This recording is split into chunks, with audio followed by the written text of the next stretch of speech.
রাহুল, তোমরা জানোই তো আগামী বছর থেকে আমাদের বেশিরভাগ প্রসেস এআই সামলাবে। মানে স্যার, ও আমাদের কাজ সবাই না, কিন্তু অনেক পজিশন রিডান্ডেন্ট হয়ে যাবে। তুমি আজ এত চুপ কেন? এআই আসছে, সম্ভবত 9 মাস পরে আমার চাকরি থাকবে না।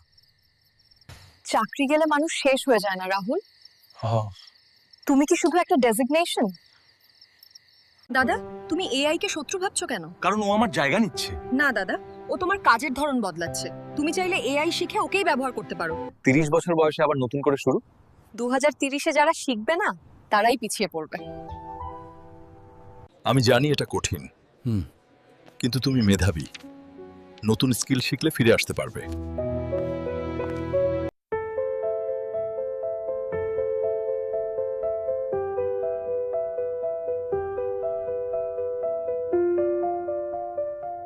কোথায় তুমি?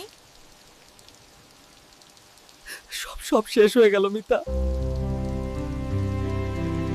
না, একটা দরজা বন্ধ হলে আরেকটা খুলে যায়। তুমি হার মানার মানুষ না।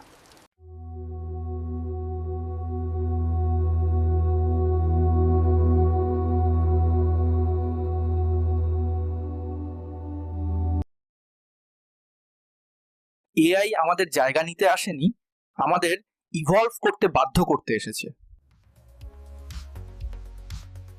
বলেছিলাম না দাদা? হ্যাঁ, ভয়টাই ছিল আসল শত্রু। 2030 সালে এআই চাকরি কেড়ে নেয়নি, ও কেড়ে নিয়েছে আমাদের পুরনো চিন্তাভাবনা। যে বদলাতে শিখেছে সে বেঁচে গেছে, যে ভয় পেয়েছে সে থেমে গেছে। AI is not the enemy. Fear of change is the real enemy.